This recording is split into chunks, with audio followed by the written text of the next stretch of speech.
Welcome to ABN business news. దేశీయ stock మార్కెట్లు లాభాల్లో ప్రారంభమయ్యాయి. సెన్సెక్స్, నిఫ్టీ లాభాల్లో ట్రేడ్ అవుతున్నాయి.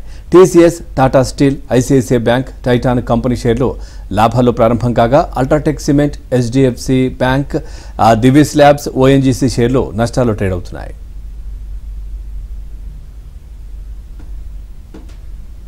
ఓవరాల్ గా ఈ రోజు మార్కెట్స్ పై వారి విశ్లేషణ తెలియజేసేందుకు బిజినెస్ అనలిస్ట్ రామ్ ప్రకాష్ గారు లైవ్ లో సిద్ధంగా ఉన్నారు. Good morning sir. Good morning అండి. సార్, నిన్న మార్కెట్స్ చూస్తే కాస్త నష్టాల్లోని మనం చూసాం, ఈ రోజు లాభాల్లో ప్రారంభమయ్యాయి. ఓవరాల్ గా ఈ రోజు మార్కెట్స్ పై మీ విశ్లేషణ ఏంటి సార్? నిన్నంటే హైలో కొంచెం ప్రాఫిట్ బుకింగ్ వచ్చిందండి. మెటల్ స్టాక్స్, ఇతర సెక్టర్స్ లో కొంచెం ప్రాఫిట్ బుకింగ్ వచ్చింది. Almost at high levels. ఎప్పుడైనా న్యూ హై లెవెల్స్ వచ్చినప్పుడు కొంచెం రియాక్షన్ ఉండే అవకాశం ఉంది. కానీ ఇవాళ మాత్రం ఏషియన్ మార్కెట్స్ కూడా చాలా పాజిటివ్ గానే ఓపెన్ అయినాయి. నికై కానివ్వండి, తర్వాత అదర్ ఇండైసెస్ అన్ని టాపిక్స్ కూడా పాజిటివ్ గానే ఉంది. హ్యాంగ్సెంగ్, తైవాన్, తర్వాత కోస్పీ కూడా అన్ని పాజిటివ్ గానే ఉన్నాయి. సో మన మార్కెట్స్ కూడా అనుగుణంగానే పాజిటివ్ గానే స్టార్ట్ అయినాయి. But at higher levels investors కొంచెం చాలా జాగ్రత్తగా ఉండాలి, ఎందుకంటే రిజల్ట్ సీజన్ స్టార్ట్ అయిందండి. సో ఇవాళ మనకు 11th we have TCS results కూడా ఉన్నాయి. అదే మాదిరిగా రేపు మనకు హెచ్సిఎల్ రిజల్ట్స్ ఉన్నాయి. సో ఈ వీక్ అంతా కూడా మంచి లార్జ్ కంపెనీస్ రిజల్ట్స్ ఏవైతే ఉన్నాయో మనకు ఆ రిజల్ట్స్ చూసుకున్న తర్వాత గైడెన్స్ ప్రకారం ఇన్వెస్ట్ చేస్తే, లార్జ్ క్యాప్ కంపెనీస్ లో ఇన్వెస్ట్ చేస్తే బాగుంటుంది. అండ్ సార్, నిన్న సెన్సెక్స్ చూస్తే 80,000 దిగువకు వచ్చినట్లు తెలుస్తోంది. సో ఓవరాల్ గా అంటే 80,000 1 lakh వరకు చేరుకుంటుంది అని చెప్పి చెప్తున్నారు. సో ఈ నేపథ్యంలో సో దానికి ఎంత టైం పట్టొచ్చు 1 lakh వరకు చేరుకోవడానికి? ఇంకా కొంచెం దిగుతూ వస్తుంది కదా మళ్ళీ ఈ నేపథ్యంలో. ఇండెక్స్ కానీ నిఫ్టీ కానీ నంబర్స్ చూసుకోకుండా ఐ థింక్ అండర్లయింగ్ స్టాక్స్ ఏవైతే ఉన్నాయో, అండర్లయింగ్ కంపెనీస్ ఏవైతే ఉన్నాయో వాటి ఎర్నింగ్స్ గ్రోత్ చూసుకోండి. సో బ్రాడ్ గా నిఫ్టీ కానివ్వండి, సెన్సెక్స్ ఎర్నింగ్స్ గ్రోత్ ప్రొజెక్టరీ మాత్రం పాజిటివ్ గానే ఉందండి. So you're looking at EPS numbers growth కూడా బాగానే పాజిటివ్ ఉంది. నెక్స్ట్ ఫైనాన్షియల్ ఇయర్ కు యూఆర్ టాకింగ్ అబౌట్ ఆల్మోస్ట్ 1200-1250 ఆ రేంజ్ లో కనపడుతుంది. సో గ్రోత్ మాత్రం ఉందండి. కానీ మనకు ఇన్వెస్టర్స్ కి ఇప్పుడు మీరు అన్నట్టుగా చాలా మంది ఇన్వెస్టర్స్ స్టాక్స్ లో ఇన్వెస్ట్ చేస్తుంటారు. సో అండర్లయింగ్ స్టాక్స్ లో ఏవైతే ఉందో ఫండమెంటల్లీ స్ట్రాంగ్ కంపెనీస్, ఎస్బీఐ లాంటి కంపెనీలు, లేకపోతే కోల్ ఇండియా లాంటి కంపెనీలు, జైడస్ లైఫ్ ఉందనుకోండి, they have received USFDA approval for 2 products కి యుఎస్ఎఫ్డిఏ అప్రూవల్ వచ్చింది. అదే మాదిరిగా సీమెన్స్ ఉంది, collaboration with RVNL for Bengaluru metro ఏదైతే ఉందో. సో అది ఒక పాజిటివ్ న్యూస్ గా తీసుకొని fundamentally strong companies orders, growth numbers, profitability చూసుకున్న తర్వాత ఆ కంపెనీస్ లో ఇన్వెస్ట్ చేస్తే బాగుంటుంది. సార్, అట్లాగే పీఎం విదేశీ పర్యటన ముగిసింది ప్రధానమంత్రి గారిది. అదేవిధంగా కూడా ఆస్ట్రియాలో కూడా పర్యటించారు. అక్కడ కూడా చాలా కంపెనీలతో మాట్లాడినట్టుగా తెలుస్తోంది. ఇండియాకి పెట్టుబడులు తీసుకురావడానికి కూడా చాలా కృషి చేస్తున్న పరిస్థితులు. ఎట్లా ఉంటుంది మార్కెట్? చాలా దేశాలు కూడా ఇండియా వైపు చూస్తున్న పరిస్థితులు కనిపిస్తా ఉన్నాయి. ఏం చెప్తారు? ఒకటండి, లాస్ట్ ప్రీవియస్ వీక్స్ లో చెప్పినట్టుగా జేపీ మార్గన్ ఇండెక్స్ లో ఇండియన్ డెట్ ఏదైతే ఉందో, సావరెన్ బాండ్స్ కానివ్వండి, కార్పొరేట్ డెట్ కానివ్వండి, అవి కూడా ఇండెక్స్ జేపీ మార్గన్ ఇండెక్స్ లో ఉన్నాయి.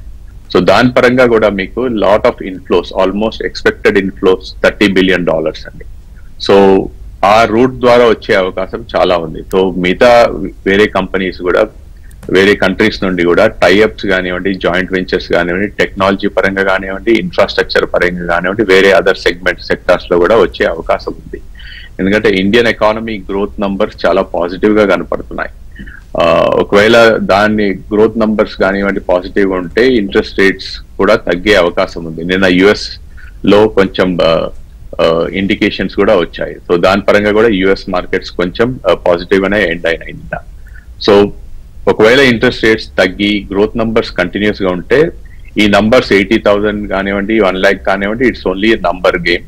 బట్ అదర్వైజ్ ఎకానమీలో కంపెనీస్ గ్రో అవుతున్నప్పుడు, గ్రోత్ నంబర్స్ ఉన్నప్పుడు, ప్రాఫిటబిలిటీ పెరుగుతున్నప్పుడు మంచి లాభాలు వచ్చే అవకాశం ఉంది. సార్, టీసీఎస్ రంగ షేర్లు ఏ విధంగా ఉన్నాయి సార్? ఇప్పుడు పెట్టుబడి పెట్టే సమయమే అంటారు? ఇది అన్నట్టుగా ఇంతకుముందు చెప్పినట్టుగా మీరు టీసీఎస్ పాజిటివ్ గా ఉందండి. Let us see the numbers, Q1 numbers ఏవైతే ఉంటాయో ఇవాళ డిక్లేర్ చేస్తారు కాబట్టి అవి ఉన్నాయి. నిన్న Tata Elxsi numbers net profitability కొంచెం తగ్గింది, బట్ రెవెన్యూ ఆల్మోస్ట్ 9% అప్ ఉందండి. సో రెవెన్యూ నంబర్స్ కొంచెం మార్జిన్స్ టెక్నాలజీ పరంగా కొంచెం స్క్వీజ్ అవుతున్నా కూడా గ్రోత్ మాత్రం కనపడుతుంది. సో క్వార్టర్ ఆన్ క్వార్టర్ ఇవి ఇవాల్యుయేట్ చేసుకొని చూడొచ్చు. సో ఒక I think it's broad indicator positive numbers వచ్చే అవకాశమే ఉంది. సార్ టెక్నికల్ గా చూస్తే నిఫ్టీ అండ్ బ్యాంక్ నిఫ్టీకి సపోర్ట్ లెవెల్స్ ఎక్కడ ఉన్నాయి సార్? నిఫ్టీ నిన్న క్లోజ్ అయింది 24,324 అండి. So it has to move, అంటే ఆ 24,300 కంటే ఎక్కువ ఉంటే మాత్రము you can look at upside 24,500, 24,650, అంటే these are resistance levels upside. Otherwise downside మాత్రం మీకు support levels 24,200, other lower support 24,100. అదే మాదిరిగా నిఫ్టీ బ్యాంక్ నిఫ్టీ ఏదే ఉందో నిన్న 52,189 మీద క్లోజ్ అయ్యి అది కంటిన్యూస్ గా 52,000 కంటే ఎక్కువ హోల్డ్ అవుతూ మాత్రం అప్ సైడ్ 52,500, 52,750 అండి. These are resistances. తర్వాత అదే మాదిరిగా సపోర్ట్ లెవెల్స్ 51,750, 51,500. సార్ ఇంకా ఏ సెక్టర్స్ బెటర్ గా పర్ఫార్మ్ చేస్తున్నాయి సార్? ఏ సెక్టర్స్ పైన ఫోకస్ చేస్తే బెటర్ అంటారు? ఇంకా అంబుజా సిమెంట్స్ లుక్స్ గుడ్ అండి, ఎందుకంటే కెపాసిటీ ఎక్స్పాన్షన్ బాగానే ఉంది. గ్రోత్ 14% CAGR ఉంది last 2 years. Acquisition Penna cements కూడా అక్వైర్ చేసింది. So these are good segments. కానీ ఒకటి ఏంటంటే నిన్న M&M or other numbers, Tata motors కానీ నంబర్ అందరు కూడా ప్రైస్ తగ్గించారు కాబట్టి కొంచెం నెగటివ్ సెంటిమెంట్ గా ఫీల్ అవుతున్నారు. But these are all temporary phenomenon అండి. Otherwise in and all broad segments you can look at is infrastructure segment, you can look at housing segment. తర్వాత you can budget మనకు next 23rd range లో ఉంది కాబట్టి you have to wait and watch until the budget also. ఎందుకంటే అది చాలా important. Consumption segment కూడా చాలా బాగానే ఉంటుంది. So you have to wait and watch across segments, various sectors. Right, thank you sir ఈ రోజు మార్కెట్స్ పై మీ విశ్లేషణ తెలియజేసినందుకు. Thank you. కివి బిజినెస్ అప్డేట్స్ తాజా సమాచారం